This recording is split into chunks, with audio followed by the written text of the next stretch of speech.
Hey, hey, hey. Hello, plumbing bros. Hey, welcome to Potty Talk Live, where we take it into the trenches, the crawl spaces, the basements, the kitchens and baths all over our world. We talk to plumbing professionals just like you. Hey, I'm Richard Behney, the $1 Million Plumber, coming at you from Command Central here in Indianapolis, Indiana, where it's another cold. In fact, it stopped raining. That's the good news. The bad news is it started snowing.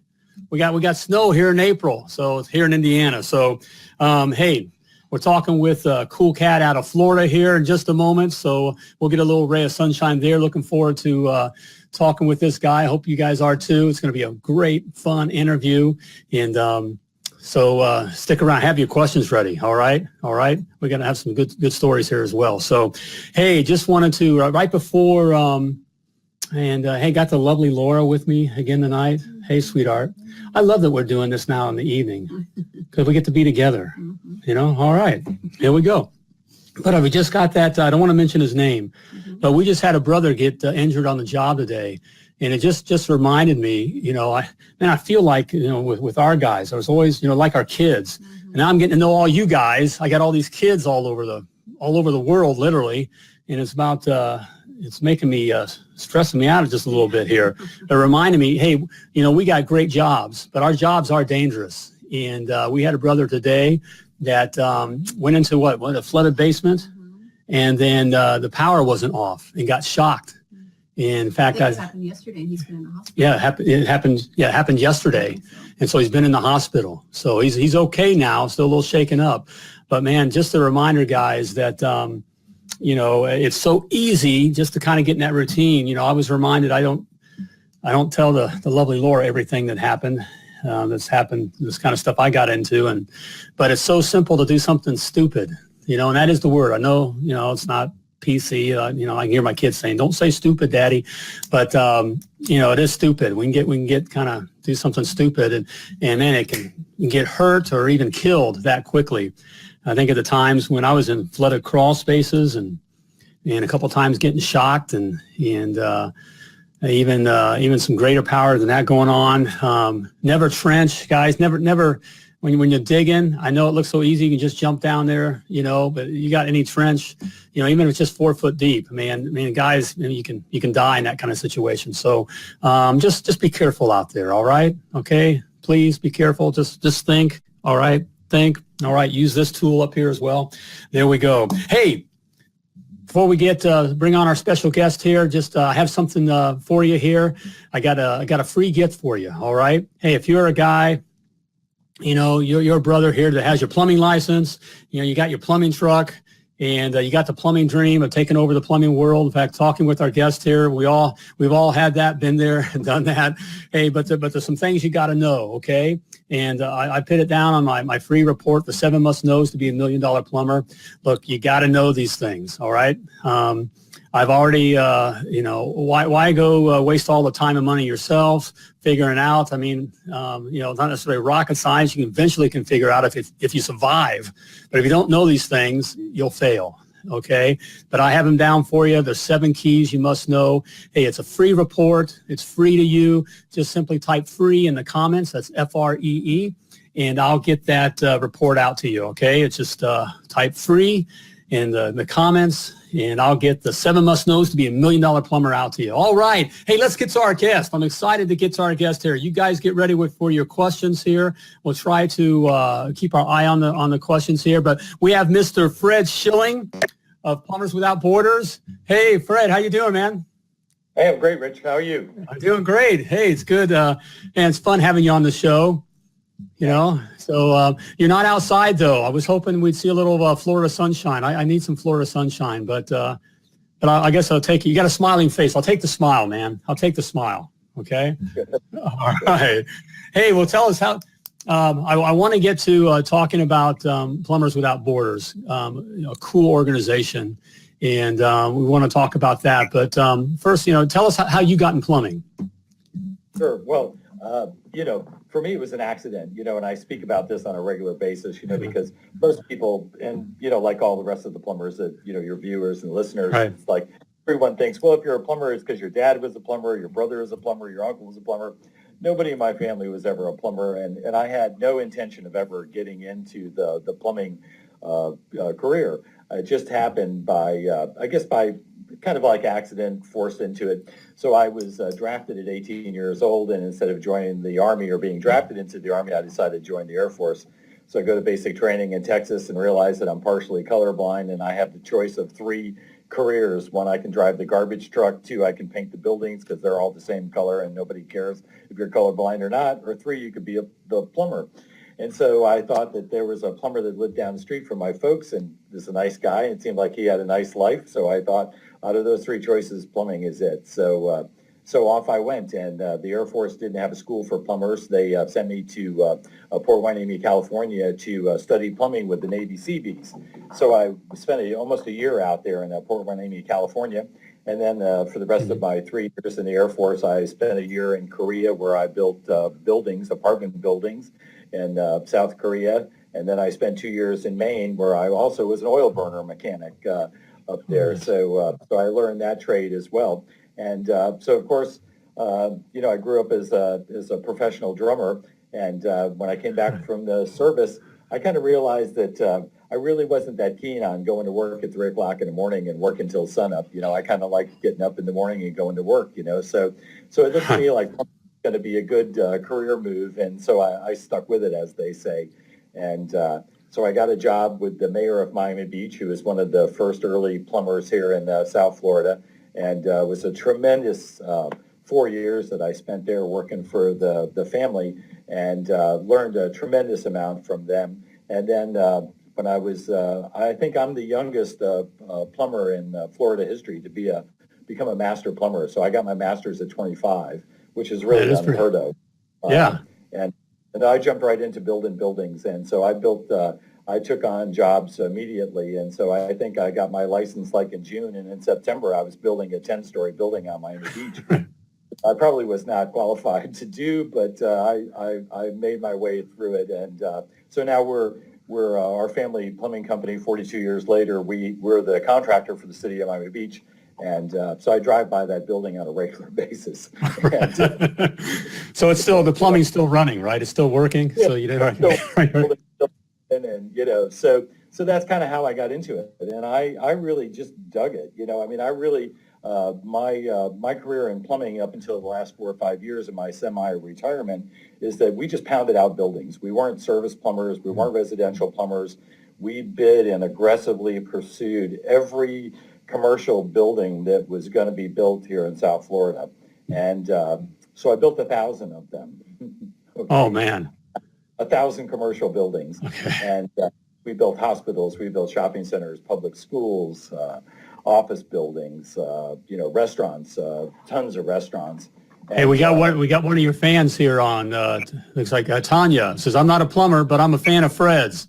All right, there we go. Hi, Tanya. All right.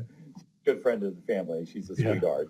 And but anyway, so that's kind of how I got into it and how I rolled into it. And so I really enjoyed the whole process of the construction. For me as a musician, I looked at it as like I'm in the orchestra, and we have all these tradespeople who are like the musicians in the orchestra, and the conductor, who is the superintendent, I guess you could say, stands up there with a baton and leads us through from the ground rough to the final inspection. And so I really I enjoyed that tremendously. And I found that I got so much satisfaction out of building the buildings, that it really was the energy that kept driving me, Oh, man. And so, that story is so common, Fred. With the idea of just not expecting and falling into it at that level, just finding yourself in plumbing. Right. Also, I'm surprised at how many guys are musically inclined. There's that artistic side. I have a background in music, time in Nashville, that kind of a thing, and I did I got plumbing jobs. I did plumbing jobs. My first, how I got my master's license, I was in Nashville, and I really wanted this job because it kept me in Nashville. You don't make any money playing music in Nashville. And Sure. And so I got with this plumbing company, and they asked me if I ever did new construction. I had new construction experience, but I kind of led them to believe that I could run the new construction project. So went out and built this 4-story hotel. They took me out to this open property, and with just the truck, a semi truck with some plies in it and some prints, and I never done anything like that in my life, but it's still standing, and I was able to figure it out. But you just got to jump into it. You were telling me before we started how you just kind of, you jumped in and started your business. Can you tell the guys about that? I think the guys will relate to this. It's so common. Yeah. So, I, like most of the plumbers that are listening and on the site here today, is like, I like to think of myself an expert plumber, super mechanic, terrible business person, because I don't have a business background, or I didn't have a business background in 1975 when I started. So, like I said, I worked for the mayor of Miami Beach, who was a successful plumbing contractor, and I paid real close attention to how they operated and, what they did and, kind of, mirrored everything like that. So I saved up $25,000. I bought a brand new step van. I got my insurance. I got a rigid K60 sewer machine, snap cutters, and I got all the tools and everything. And so I'd get up in the morning at my house and I'd, get my work clothes on and I'd have a cup of coffee and I'd think to myself, well, heck, where am I going? I don't have any jobs. I've missed that because that seems like that's damn important. Right. I got the nice truck. I got the good tools. I'm looking good and sharp. Hey, but no one to work for. The minute that I got my license, the whole world would come knocking at my door. That's right. So what did you do? It didn't happen. So I was living on the beach in Hollywood then, and so I'm a surfer, and so I thought, well, if I'm going to look for work, let's work for work on the beach. Of course, why not? Good place to work. So back then in 1975, Hollywood Beach had tons of little ma-pa hotels and motels and little apartment things. So I thought, well, back then the Yellow Pages was the key thing for plumbers to advertise and get work, and so I had missed the cutoff for the Yellow Pages, so that wasn't going to happen. So I had a stack of business cards, and so I parked my truck at the north end of the beach, and the beach goes for about 3 or 4 miles. So I spent about 6 or 7 days, and every day I would go there and I would park my truck, and I walked up and down every one of those streets, and I knocked on every person's door, and had my rap ready to go. They'd come to the door, and I'd have a card ready, and I'd say, hey, I'm a new plumber in town, and I'm licensed and insured. If you ever have a problem, give me a call. So I kept moving. I kept, for 7 days because I don't have any customers. So what else am I going to do, right? So I knocked hundreds and hundreds of doors. Make a long story short, so at the end of that year, my younger brother, who was my only employee, my helper at the time, so we made about $285,000 from passing out those cards. In 1975. 1975 money. Right. And of course, back then, we would cut the floor and chip the concrete out. Heck, we'd pour the concrete back. You do whatever it took. Yeah, whatever it took to keep, some income going. Right. And as I was telling you, then one day, I had a lot of lucky breaks. Been really fortunate and lucky in my plumbing career. So one day a guy calls me on the phone and says, hey, this McDonald's has got this crazy idea. They're going to do a thing called a drive-through window. And we'd like you to give us a price for a floor drain and a roof drain and a water line on this new crazy thing. We don't know if it's going to be successful or not, but they're going to try this. They're going to do a drive-through window. So, of course, I was eager to get a chance to work at a McDonald's, because I thought that'd be a good client to have, right? And so anyway, long story short, so I built 58 McDonald's restaurants from the Florida Keys to middle of Florida. So I guess I did a good job on the floor drain. You did all right. It must like the floor drain. Hey guys, if you're listening up, it just comes down to hustling. It's hustle. There's no real secret sauce or some kind of special magic potion that you do. It's getting out there and knocking on doors and asking for the work. Yeah, one of the things we always, because I speak to a lot of youth groups, in my older age now as kind of a senior plumber, I guess, to inspire people. One of the things I, keyed into what you just said is that nobody ever came to the door of our plumbing office and shoved a job down my throat. Years, I had to go chase every one of those jobs. So yeah, if you think that it's just going to come flowing to you without you getting up and getting energized and, going out there and chasing it, you have to chase it, whether you're doing residential service, or you're building new construction residential, whatever it is, you have to chase it. we were Right. speaking earlier about how, my primary career was, I built 1,000 buildings as a plumbing contractor, and I chased every one of those 1,000 buildings down. And, through using, whatever tools were available, Dodge Report, any kind of, online information thing, we chased everything down. So essentially for probably 30 years, I knew every commercial building that was coming up for bid between like West Palm Beach and the Florida Keys. And I, if you have to bid 15 to get one, I would go chase them down. And if I had to drive 45 miles to get the plans, that's what I did. And, Exactly. Well, we were talking beforehand. That's like it's really it's more than just plumbing, right? And today, yeah. You just, we're all good mechanics, right? Right. I mean, when you get to it, we're all the best. You ask any one of us, I'm the best, right? I am. Yeah, and you have to promote that. We were talking to be successful today, and as a plumbing contractor, you have to be part P.T. Barnum to promote yourself. But then you have to be a MacGyver because you have to be able to be resourceful, and you've got to be able to deliver the product after you win the job. So, Exactly. So that you have to constantly be marketing yourself on a daily basis. If you go out to breakfast at a breakfast diner, make sure that owner or that operator of that restaurant knows that you are the best plumber in the world. And, if he's calling somebody else, he's making a mistake. And and so never stop promoting that. Exactly. If you're in residential service, talk with guys. Hey, you can't be too proud to walk your neighborhood. At least walk your neighborhood in the evening and knock on the doors, and let them know who you are. You're a neighbor, and but you're also a plumber. And you'll take care of them. You're going to take extra good care of them because they're your neighbor, and of course. right. And that's just part of the game. And you got to realize that it's more than just broke fix. So to be successful. It was when I came back from the service, I worked for a politician. Okay. My mayor of Miami Beach. So, I paid attention to that, There is some politics involved, both in the aspect of somewhat of the business, depending on what part of plumbing you get into, but on how you deal with people.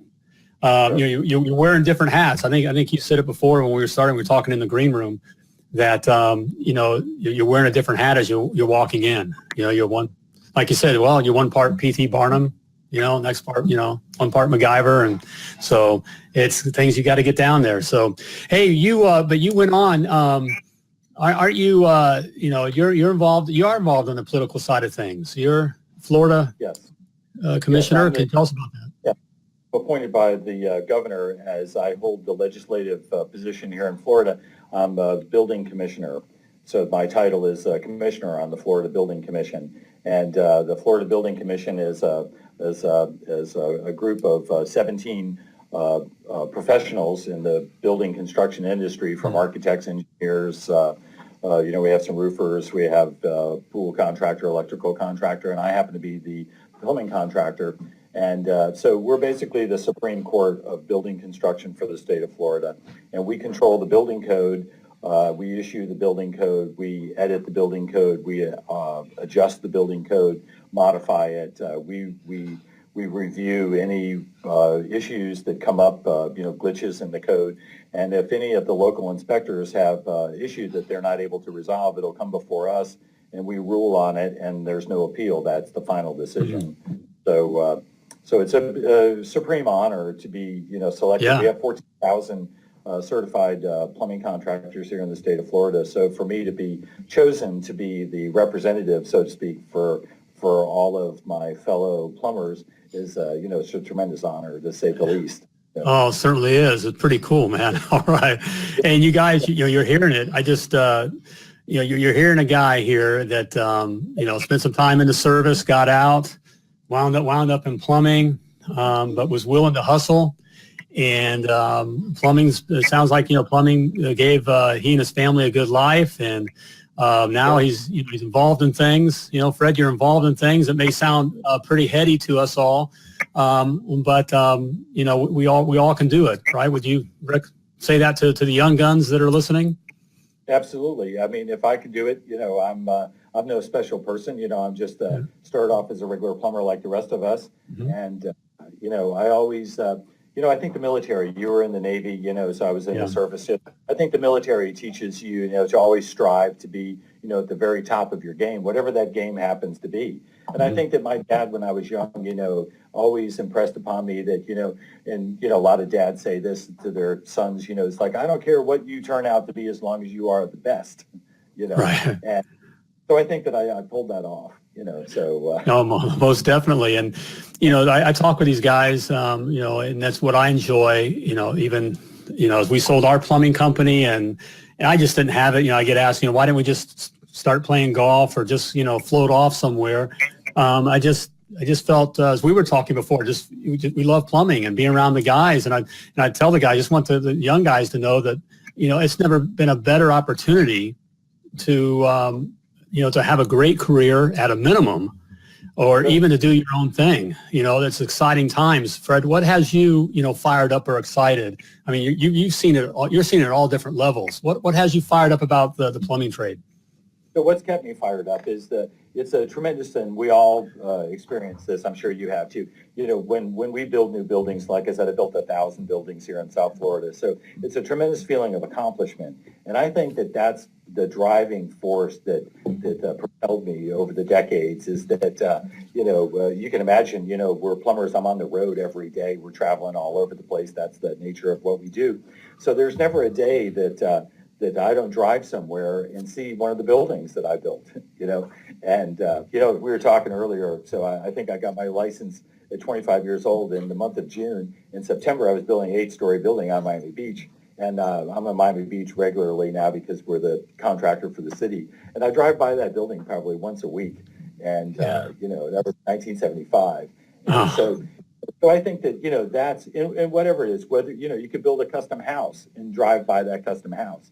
You take your children by that house and, tell them the story about, when they were, a toddler or so and you were building that house and they were going to, kindergarten or something.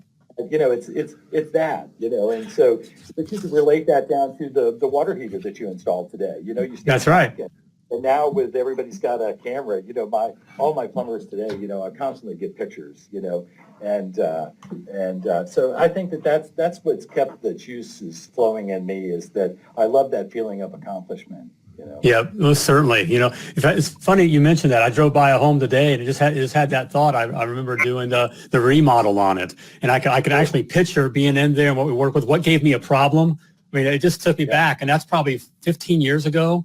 It's just great. It was not as long as 75, but it's pretty cool.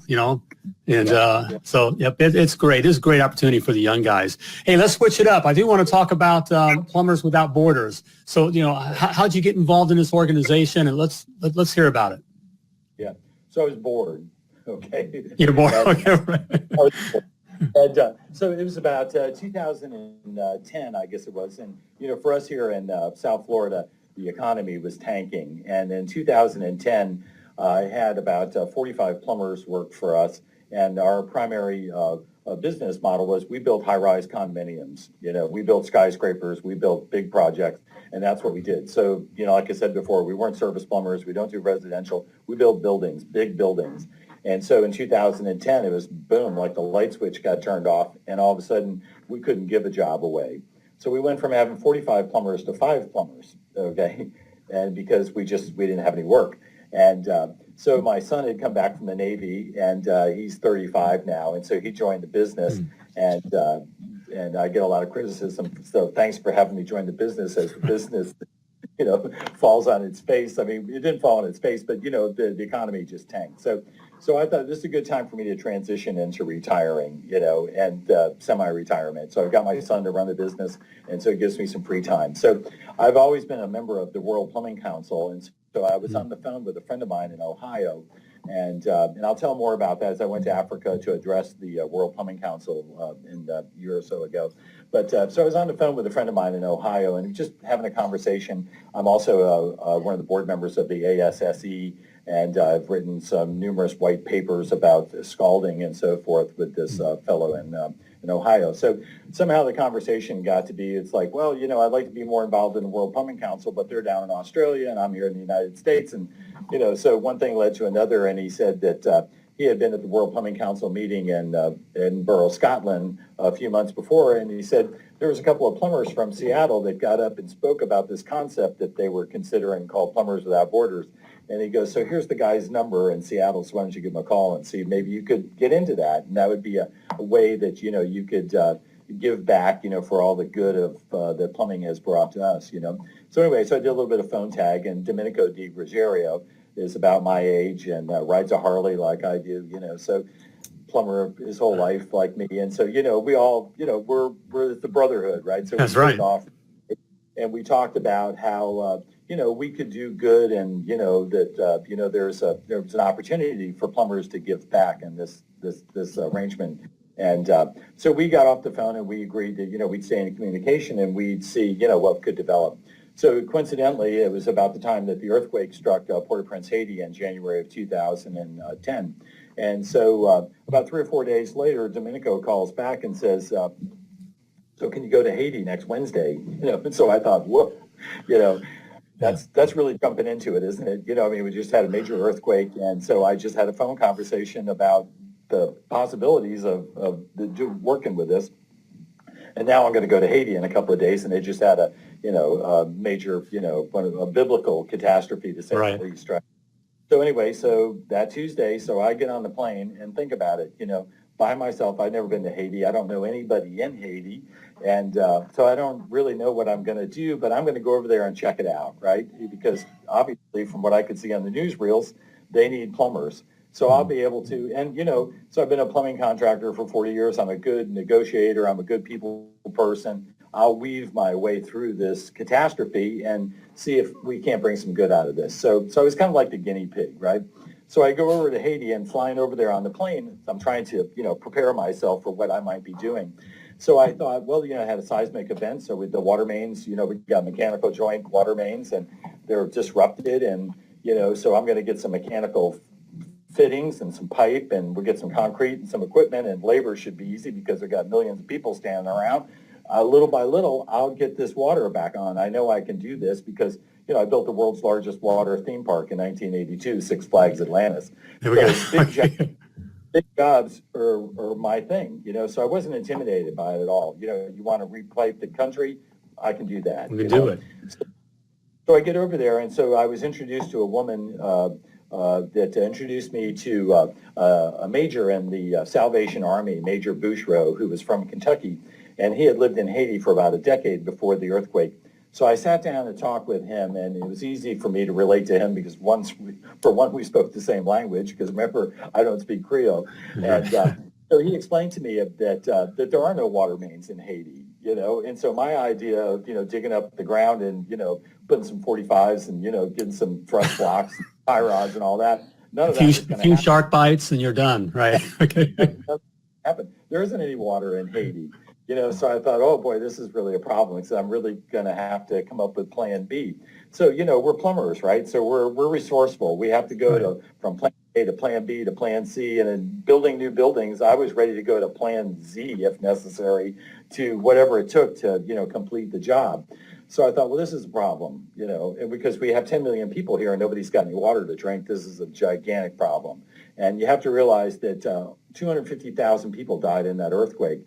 And I get the chance to speak about this all over the world. And so the best way to keep that in mind is everyone's seen the pictures of Woodstock, right?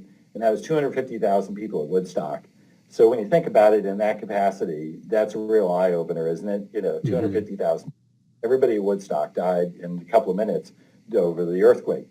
So it was just mind-boggling, and I spent a year in Korea in my military service, and so I thought I'd seen a lot of, third world and a lot of, devastation, a lot of difficulty in life, but nothing could prepare anybody for 250,000 victims of an earthquake in a, centralized city. So we started getting partners, and so we partnered up with Seattle University Civil Engineering Environmental Science Department, because we had found out that they had been doing some projects in Haiti before the earthquake.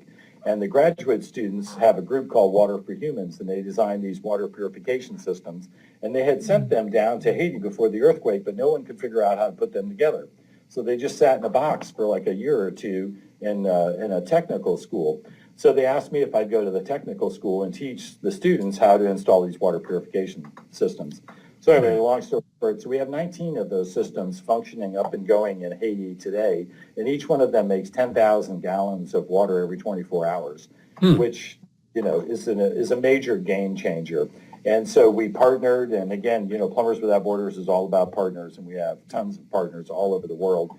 And so we partnered up. We figured, well, Fred's not going to be able to do all these projects here in the country of Haiti. We're going to need help. So we partnered with a technical school called Haiti Tech that actually has a plumbing program. So we began to do workshops there and teach these students so that they could install the water purification system. So that's just one aspect of what we've done, and that's just the country of Haiti. So imagine that we went from that to now I have those students who have graduated from the class are employees of Andrea Bocelli, the opera singer, who does amazing work in Haiti. Oh, yeah. And those students now go out and install the water purification systems by themselves. So that was exactly what our goal was, is that, not for us to go down and do like performance art plumbing, we call it, where everyone sits and watches, put pipes together, we want them to do it, and that was our goal, is that, we don't do, we instruct, we assist, we inspire, we educate. That's what we do. And, in a simpler way, we give out fishing poles. We don't give out fish dinners, Right. So you teach them to fish. Teach them to fish. Yeah, that's been it. So American Standard is our corporate sponsor and has been almost at the beginning. And so then when I would come back, I've been to Haiti about 15 or 18 times. And so when I would come back, people would say, well, that's great. You've got this concept with the water, but what about the sanitation? Mm-hmm. And for the year or two after the earthquake, what my response was is that we're so focused on trying to, keep people from dying by putting, clean, potable, safe water in their mouths that, we're not really worried about the sanitation aspect of it. Wherever it goes, it goes, I mean, we're dealing with a biblical situation. You have to understand that. This is not like going to plumb a house. We're dealing with a country with 10 million people, and we are plumbers, all 10 million people, right? So we've got to come up with some real interesting initiatives that can be successful in this atmosphere that we're thrust into. So about 4 or 5 years ago, the Gates Foundation offered up a challenge for someone to reinvent the toilet. They would give them $5 million. All of us plumbers heard that story, right? So mm-hmm. American Standard, corporate sponsor, won that grant and created this product called the Sato Toilet. And the Sato Toilet is now considered to be one of the most important inventions of the 21st century. And it's just a funnel with a flap on the bottom. And it's made primarily, what was originally made in Bangladesh, cost $1.50 to make. And we realized that from Center for Disease Control in Atlanta that every 24 hours, 2,000 children in the world die just because latrines don't have a lid to snap closed so that the insects don't spread disease and, have 2,000 deaths every 24 hours in the world. Think about that. It's absolutely mind-blowing, right? So we came to Haiti with the Sato Toilet, and our viewers could take a look. There's a YouTube video of me installing the first one of these Sato toilets in a home outside of Port-au-Prince in 2014. So I have the credit of installing the first Sato toilet in the Western Hemisphere. And so brought the vice president of American Standard with me to Haiti to illustrate this product. And he was so inspired by what we do that he donated 8,000 of those toilet pans, including the shipping from Bangladesh to Florida. And then we work with Food for the Poor to distribute them in 17 different Latin American and South American countries. And so Lixil now is the owner of American Standard from Tokyo. And so they're hoping that by the year 2020, they can reach 20 million people in the world with the Sato toilet pan. And they're already at like 9 million. So, oh, man. So Sato, S-A-T-O, it's an safe toilet.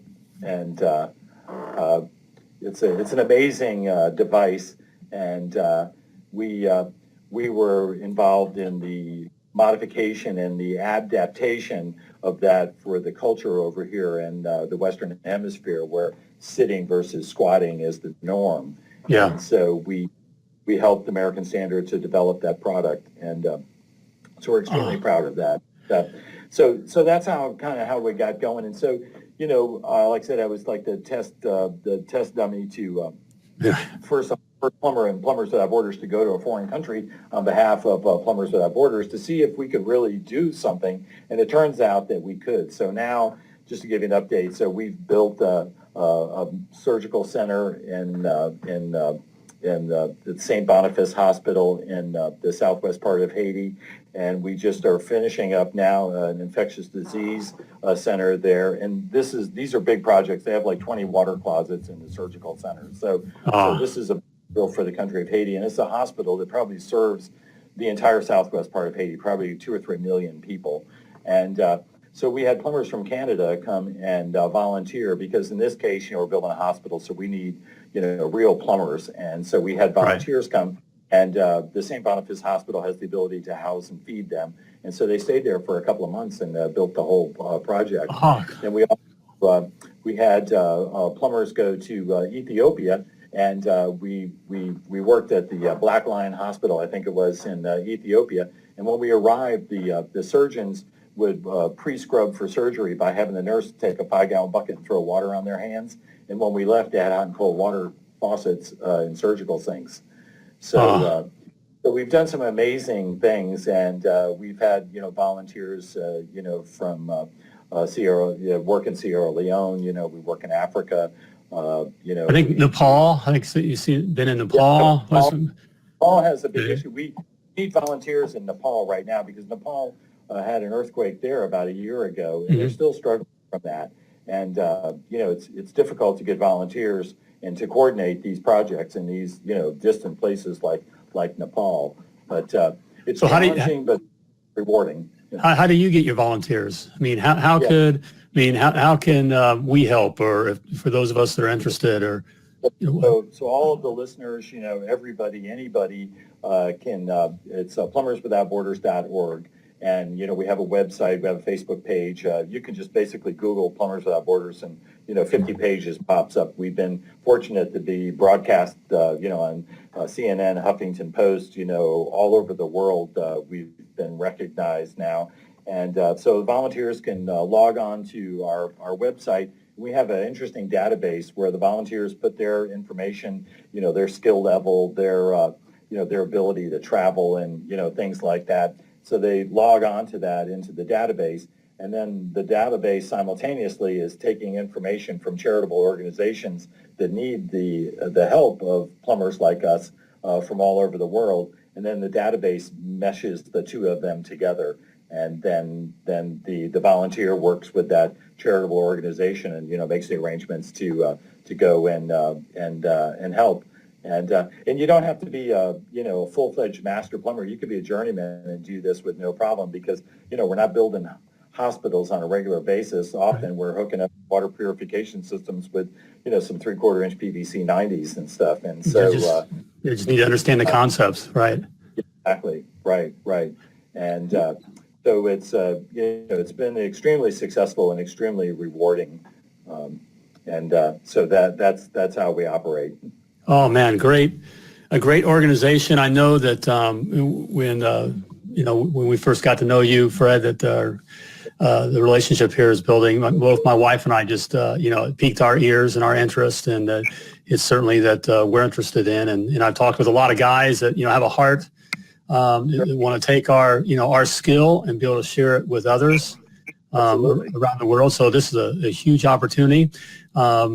We have, what's that famous post? In fact, I think it's an American Standard poster, that says, plumbers are the. Yeah, so I'll tell you about that, because we're working to change. So the poster is from the early 1900s, and it's, it's the plumber, and, all of us plumbers have seen that poster, and it's the plumber protects the health of the nation. Yeah. So Plumbers Without Borders, and me personally, we've been working vigorously to change that. The plumber protects the health of the world. So there we go. We're way beyond the nation, Yeah. And We do projects here in the United States. You know, we just did a vegetable garden project in Seattle. We help with a homeless project, building a trailer with a washer and a dryer and showers in Seattle area for the homeless to be able to do hot showers and wash their clothes, you know, and we work with Habitat for Humanity here in the United States. Yeah. But yeah, it's a global effort. And yeah, we have just want to say hello to Mark that's from Windsor, Ontario. His countrymen, I guess you just mentioned had Canadian plumbers down in Haiti working. Sure. So yeah, it's a wonderful opportunity, and the need's never ending. You know, it's not like we're going to run work. You know, and I think one of the interviews I did several years ago with NPR, they asked me, you know, so what did you learn, you know, in 5 years now of Plumbers Without Borders? And so my standard answer is that we learned that the problem is much greater than we imagined. yeah, I can't imagine. Yeah, and well, there we go, guys. Let's check it out. What was that? It was www.plumberswithoutborders.org. .org, yes. And so we can go. Yep. Yep, information's there. So you know, let's check it out. You'll probably hear more of the $1 Million Plumber here talking about it here on Potty Talk Live, and it is just something that's on our hearts here. And you know, hey, we take for granted having safe drinking water and sanitary conditions. You know, and it feels good to. Hey, we're all about.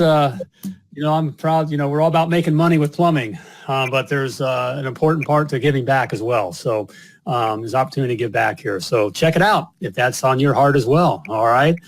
Hey, Fred, just to change it up a little bit here, you know, we're in that, you know, you've been around the block a lot, seen a lot of things. You know, what kind of, you know, what's the best advice that you've ever received that you'd like to share with the guys here? So I think the best advice I received, like I said, you know, I worked for the mayor of Miami Beach, and, you know, they had been in business for about 35 years when I showed up there as a 22-year-old, just returning home from the service. So they were well versed. And so I think that, you know, the couple of things, the major advice that I could give is, one is that you do the best job that you can on every time you pick up a tool. You give it 110%, whether you're making money, whether you're losing money, whatever the situation is, you give it 110%. You do your absolute best, and you never deviate from that, because that reputation for that quality craftsmanship will feed you and your family for the rest of your life. You know, and then stay humble. You know, don't get ahead of yourself. You know, no matter what level of success that you arrive at. You know, just remember how you got there and who you are, and, you know, just, you know, stay humble. Hey, guys, we just got a couple, you know, huge nuggets of gold here from experience. So true. Hey, you know, thanks, Fred. Hey, it's been great, man. I've enjoyed, I've enjoyed the information, and I just appreciate you know, sharing your story. And, you know, and I don't know how to say this without coming off kind of corny, but, you know, thank you for all your work, you know, and thank you for all that you're doing. And thank you for, you know, lifting us all up and pointing us in a direction and making us look good, you know. Everybody who's listening, come help me out. There we go. I've got plenty to do. And, all right. There's an opportunity waiting for you to give back, and we'd really appreciate it if you'd become, you know, part of our team and work with us. It would be extremely rewarding, and the world will be a better place as a result of it.